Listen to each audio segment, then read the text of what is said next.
అందరికీ నమస్తే. Welcome to అనోస్ కిచెన్. ఈరోజు రెసిపీ సింపుల్గా చాలా టేస్ట్గా ఉండే అమ్మవారికి నైవేద్యంగా పెట్టడానికి రైస్ కీర్ తయారు చేసే విధానం చూపించబోతున్నాను. వరలక్ష్మి వ్రతం రోజు చాలా సింపుల్గా తయారు చేసుకోవచ్చు, చాలా తొందరగా అయిపోతుంది. 2 రకాల స్వీట్లు తయారు చేసే విధానం ఈరోజు షేర్ చేయబోతున్నాను. రైస్ కీర్ తయారు చేసుకోవడానికి నేను ఇక్కడ బాస్మతి రైస్ తీసుకుంటున్నాను. ఈ బాస్మతి రైస్తోని రైస్ కీర్ అనేది చాలా టేస్ట్ వస్తుందండి.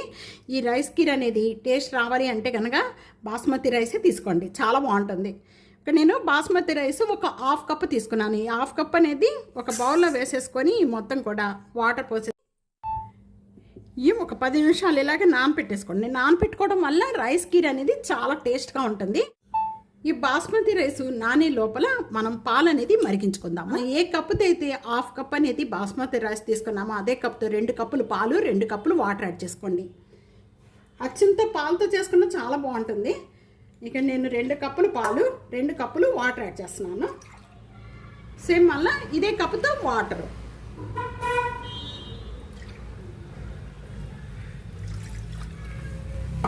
ఇప్పుడు స్టవ్ ఆన్ చేద్దాం. ఇక బాగా కాగితే చాలు పాలు. ఈ ఆల్రెడీ ఆల్రెడీ నానిపోయిన రైస్ కాబట్టి మనం చేత్తో ఇలా నలిపితే మ్యాష్ చేసామనుకోండి, రైస్ అంతా కూడా చక్కగా బాస్మతి రైస్ కదా, తొందరగా నానిపోయినప్పుడు మనకి ఇలానే ముక్కలైపోతాయి. బాస్మతి రైస్ ఇలా ముక్కలైపోయిన వెంటనే కూడా ఈ వాటర్తో సహా ఈ పాలలో వేసేసుకొని మొత్తం రైస్ అంతా కూడా ఉడికించుకోవాలి. ఇక్కడ 2 కప్పులు వాటర్, 2 కప్పులు పాలు పోసాను. అదే కనుక మీరు పాలతో చేసుకోవాలి అనుకుంటే కనుక చిక్కటి పాలు తీసుకొని చేసుకోండి, చాలా బాగుంటుంది. ఉడుకుతూ ఉండగా మంచి స్మెల్ వస్తుంది. రైస్ మనం నానపెట్టకుండా అప్పటికప్పుడే చేసుకోవాలి అనుకున్నారనుకోండి, బాస్మతి రైస్ కొద్దిగా మిక్సీ జార్లో వేసుకొని ఒక హాఫ్ కప్పు పిచ్చపిచ్చగా నూరుకొని ఆ తర్వాత మనం ఈ రైస్ కిట్ చేసుకుంటే మీకు అప్పుడు రైస్ అనేది చక్కగా చాలా టేస్ట్గా ఉంటుంది. ఆ విధంగా కూడా చేసుకోవచ్చు. ఇలా పట్టుకొని మనకు ప్రెస్ చేస్తే మెత్తగా అయిపోవాలి, అంతవరకు ఉడికించుకోవాలి. ఇలా ఉడికించుకున్న వెంటనే కూడా ఇప్పుడు మనం ఏ కప్పుతో అయితే మనము రైస్ తీసుకున్నామో ఏ కప్పుతో ఒక హాఫ్ కప్ అనేది షుగర్ వేసుకోండి. ఇది మనం స్వీట్ని పట్టి కూడా వేసుకోవచ్చండి. నేను షుగర్తో ఈరోజు చేస్తున్నాను. మీరు కావాలి అనుకుంటే ఈ ప్లేస్లో బెల్లం కూడా వేసి చేసుకోవచ్చు. 1 టేబుల్ స్పూను ఇలాచీ పౌడర్. అలాగే ఇక్కడ నేను పాలల్లో కొద్దిగా సఫ్రాన్ వేసాను. పాలలో వేసాను కలర్ కోసం. ఇప్పుడు ఇది వేసుకుందాము. అలాగే ఇక్కడ డ్రై ఫ్రూట్స్లో నేను బాదము, జీడిపప్పు తీసుకున్నాను. ఇవి వేయించుకొని అవసరం లేదు, ఇలాగే వేసేసుకోండి. చాలా బాగుంటాయి, మధ్య మధ్యలో తగులుతూ చాలా బాగుంటాయి. చిన్న చిన్న పీసెస్ కట్ చేసుకొని వేసుకోండి. చూస్తున్నారు కదా, చక్కగా మనకి సఫ్రాన్ వేయంగానే కలర్ మంచిగా వచ్చేసింది, కలర్ చేంజ్ అయిపోయింది. చాలా బాగుంటుందండి. సఫ్రాన్ టేస్ట్గా బాగుంటుంది, కలర్ కూడా మంచి కలర్ వస్తుంది. పాయసం రెడీ అయిపోయింది. సర్వింగ్ ప్లేట్లో తీసేసుకుందాం. స్టవ్ అనేది బాన్ చేసేసాను. చల్లారిపోయింది అనుకోండి కొద్దిగా టైట్ అవుతుంది. అందుకనే మనం పల్సగా ఉన్నప్పుడే రైస్ కీర్ అనేది బంద్ చేసేసుకోండి. స్టవ్ అనేది తప్పకుండా ట్రై చేయండి. మనం ఈ రైస్ కీర్ తయారు చేసుకునేటప్పుడు మాత్రం 1 పాయింట్ బాస్మతి రైస్తోనే చేసుకోండి. దాని టేస్ట్ అనేది చాలా బాగుంటుంది. మామూలు రైస్ కంటే బాస్మతి రైస్తోనే బాగుంటుంది. ఈ విధంగా ఒక్కసారి ట్రై చేయండి. ట్రై చేసి మీకు ఎలా ఉందనేది కామెంట్స్లో తెలియచేయండి.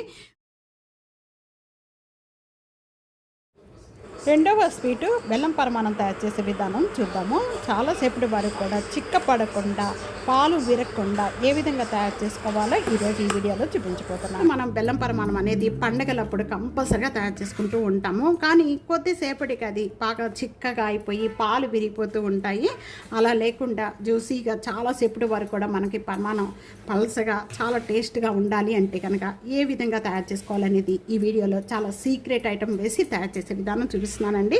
ఫస్ట్ టైం కూడా తయారు చేసుకునే వాళ్ళు కన్ఫ్యూజ్ అవ్వకుండా చక్కగా ఇదే కొలతతో తయారు చేసుకున్నారంటే బెల్లం పరమాణం తయారు చేసుకోవడానికి ముందుగా నేను ఇక్కడ రైస్ నానపెట్టేశానండి. ఒక 10 మినిట్స్ నానపెట్టేశాను. నానపెట్టి చేసుకోవడం వల్ల మనకి రైస్ అనేది బెల్లం పరమాణం చక్కగా వస్తుంది. మనం ఏ కప్పుతో అయితే మనం రైస్ తీసుకుంటున్నామో అదే కప్పుతో అన్ని కొలతలు తీసుకోండి. నేను ఈ కప్పుతో రైస్ తీసుకున్నాను. రైస్ తీసేసి చక్కగా నానపెట్టేసాను. మళ్ళీ ఈ నానపెట్టిన రైస్ అంతా కూడా 2-3 సార్లు బాగా కడగండి. కడిగేసేసి మళ్ళీ మంచి వాటర్ పోసేసి మళ్ళీ నానపెట్టేసేయండి. ఏ కప్పుతో అయితే మనం రైస్ తీసుకున్నామో అదే కప్తో 4 కప్స్ అనేది నేను పాలు పోస్తున్నానండి. కప్పుతో 2 కప్స్ వాటర్. ఇలా కాగిపోయిన వెంటనే కూడా ఇప్పుడు బాగా క్లీన్ చేసేసుకొని ఈ వాటర్ లేకుండా ఈ విధంగా వేసేసుకోండి. ఇలా నానబెట్టుకొని మనం చేసుకోవడం వల్ల చాలా తొందరగా ఉడికిపోతుంది. మనకి రైస్ అనేది చక్కగా చాలా టేస్ట్గా కూడా ఉంటుందండి. ఇలా చిన్నగా పాలతో చేసుకోవడం వల్ల అంత టేస్ట్ ఉండదు. మనం చక్కగా దాంట్లో వాటర్ కూడా కలిపి చేసుకోవడం వల్ల చాలా టేస్టీగా చాలా వరకు కూడా మనకి ఇదే విధంగా ఉండాలి అంటే మనం ఈ విధంగా తయారు చేసుకోండి. మనకి రైస్ మెత్తగా ఉడికించుకోవడం వల్ల చాలా బాగుంటుంది. ప్రెస్ చేస్తే మెత్తగా అయిపోయిన వెంటనే కూడా ఇలా తయారైన రైస్ అంతా కూడా పక్కన పెట్టేసేయండి. 1.5 టేబుల్ స్పూన్ నెయ్యి వేసాను. ఎంత కూడా బాగా మెల్ట్ అయిపోయింది. కొద్దిగా నేను జీడిపప్పులు ఒక 10 అలాగే కిస్మిసెస్ కొద్దిగా తీసుకున్నాను. ఇవి కొద్దిగా వేయించేసుకుందాం. పొంగల్లోకి అలాగే పరమాన్నంలోకి ఎన్ని జీడిపప్పులైనా కిస్మిసెస్ అయినా వేసుకోవచ్చు. ఒక లెక్క లేదు, దీని కొలత అనేది లేదు.